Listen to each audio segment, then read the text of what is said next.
my colleague Shri J.P. Nadda, Minister of Health and Family Welfare, Government of India, Shri Edmaso, Minister of Health, Government of Ethiopia, Honorable Minister from participating countries, representatives of development partners, friends from civil society, private sector, media, academia, national and international speakers, and the esteemed delegates.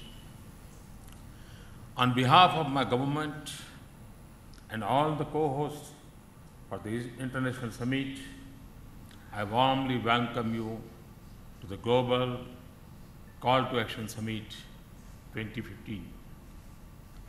This is a landmark occasion, and for the first time, the Global Call to Action Summit is being held outside USA.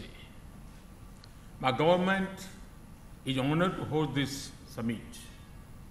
All those delegates who have traveled a long distance to attend this summit, I heartily welcome you to India and to New Delhi. I am delighted to be with you this morning. This two-day summit, celebrating the achievements of the participating countries in the area of maternal and child health, was conceptualized to accelerate joint leadership for ending preventable deaths among mothers and children. It will showcase the power of new partnerships, innovations, and systems to bring about improvements in life-saving interventions. I firmly believe that this summit will provide a highly effective platform to address common challenges that will help us achieve the desired goals. How we shape the world in the next 15 years will make the difference between prosperous, optimistic nations and insecurity and unrest. I'm glad to see 24 nations present here to join together in their commitment to end preventable maternal and child death. This is a call to action to all of us to seize this opportunity and think big.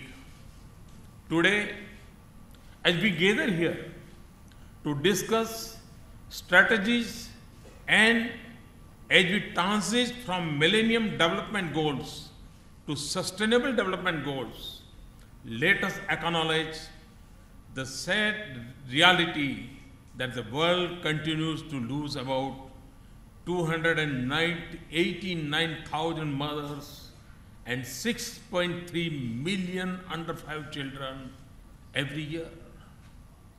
The 24 priority countries participating in this summit contribute nearly 70% of the preventable maternal and child deaths. For India, with the birth cohort of 26 million, the challenges are formidable, but the commitment to succeed is also as strong. What, however, does offer hope is that most of these deaths can be prevented through simple yet effective and proven intervention. This forms the key peg for this summit. This also forms a crucial part of the joint statement issued subsequent to the visit of the US President in January this year, where we agreed to further accelerate the joint leadership to end all preventable maternal and child deaths. Keeping aside the work that still needs to be done, there have been significant achievements on the global front in the areas of maternal and child death. Looking at the big picture, we find that in 1990, India's under 5 mortality rate stood at 126, while the global average was only 90. In 2013, this figure dropped of 49 against the global average 46.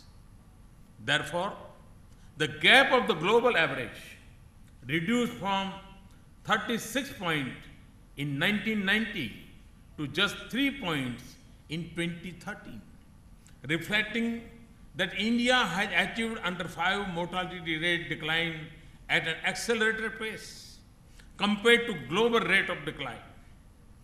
What this translates into is this: India is like to reach close to achieving the MDG target if the current trend of annual decline is sustained.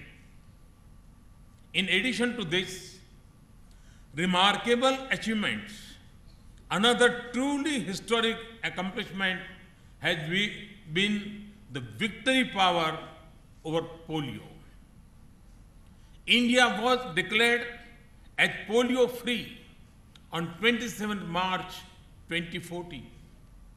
From being a country which accounted for more than half of the global polio cases in 2009, to being declared free of the wild polio virus, the journey reflects India's deep commitment to child health. I am also happy to share with you today another major milestone achieved by India. India has eliminated maternal and neonatal tetanus.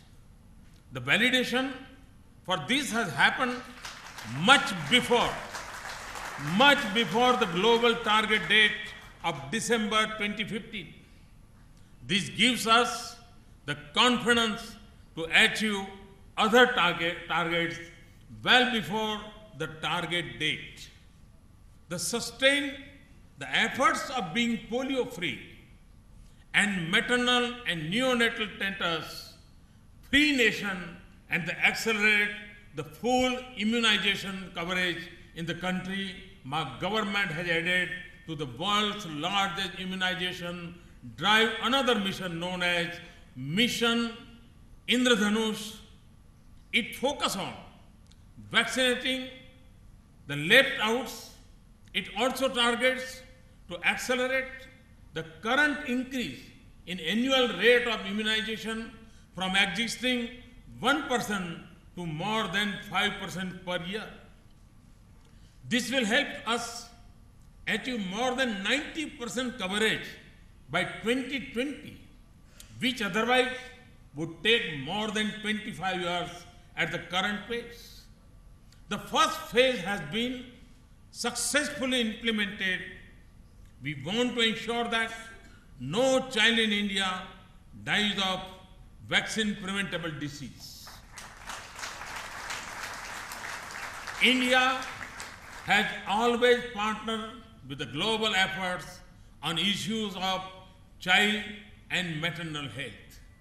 India is the first country to respond to the global commitment to reduce newborn mortality subsequent to the launch of Global Every Newborn Action Plan, ENAP, at the World Health Assembly in June 2014.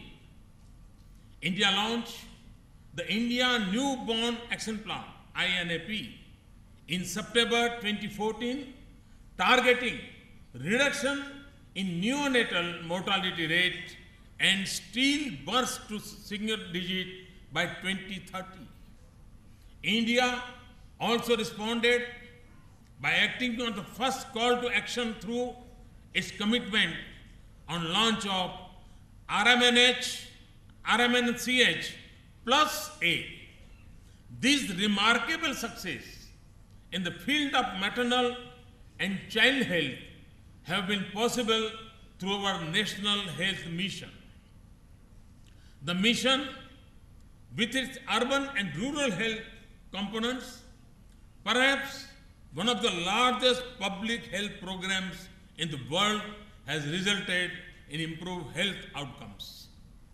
52% of India's under 5 mortality is contributed by deaths of newborns in the first month of life. Under the NHM, our approach emphasizes a continuum of newborn care both at community and facility level. Our focus has been to get pregnant women to have a safe delivery in our institutions.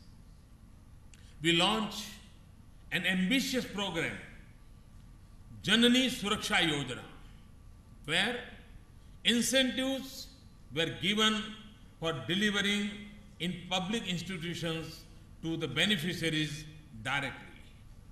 As a result, today, more than 75% of the deliveries take place in our institutions. This has directly contributed to reduction in maternal mortality.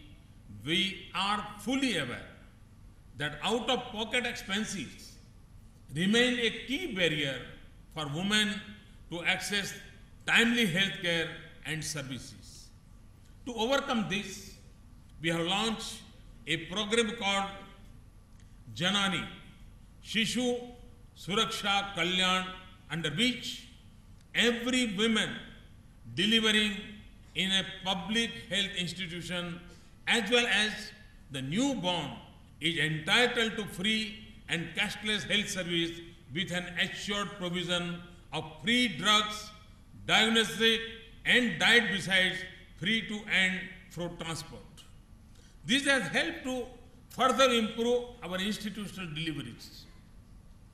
Not only are the mothers provided focused health services, but individual beneficiary tracking is being done through the countrywide maternal and child health tracking system, which ensures close tracking of inputs and outputs at the level of service provision. More than 92 million mothers and 78 million children have already been registered so far in the system. One of the major concerns is equity. As a step towards ensuring equitable health services across regions that suffer from intra-state disparities and to bring about sharper improvements in health outcomes, a total of 184 poorest performing districts all over the country have been identified. Special efforts are being made to put in more resources and focus programs in these areas. One of the flagship programs of my government is the Swachh Bharat Abhiyan, the Clean India campaign.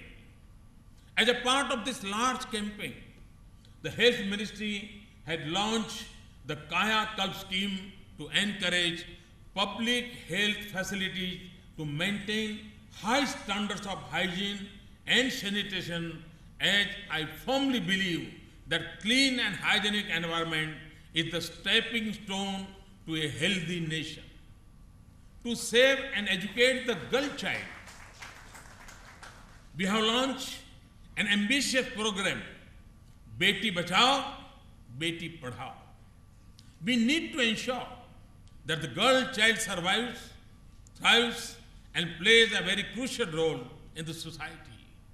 I have witnessed people getting poorer because of unfortunate health episodes. We need to institutionalize a system where marginalized communities receive universal health care and financial protection. We must experiment and learn from each other. India stands ready to boost its commitment and partner with other countries and move forward on our promises to end maternal and child deaths and provide a better life to the adolescent. I invite you to commit to bold measures and hold each other accountable of these promises. As we assemble here, we need to send a very, very strong message not only to ourselves, not only to the 24 countries present here, but to the entire world. The message is our commitment that we will ensure that every woman, every child who can be saved will be saved.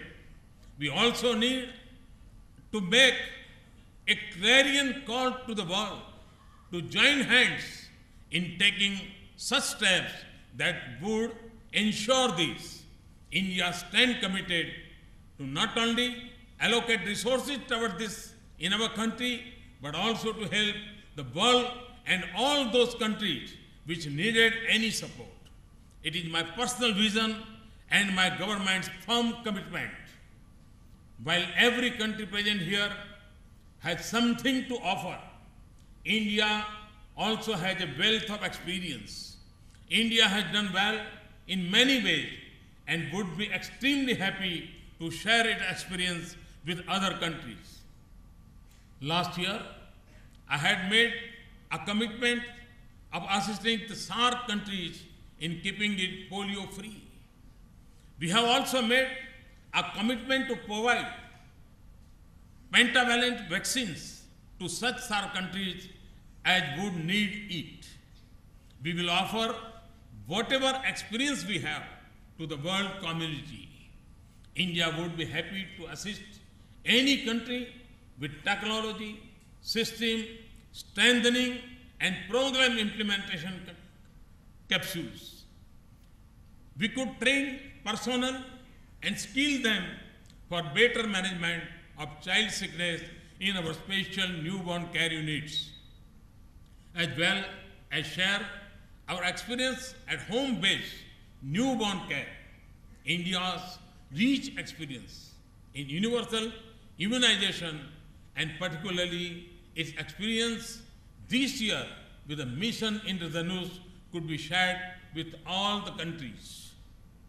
We had offered this to SAARC countries earlier. Today, I repeat this offer to all countries present here. This will be apart from our effort to support for polio eradication. I again warmly welcome you all to this important international summit. I hope the next 2 days would provide a new direction to the global community in its journey towards ending maternal and child death. I wish you a pleasant stay in New Delhi. Thank you very much. Jai Hind.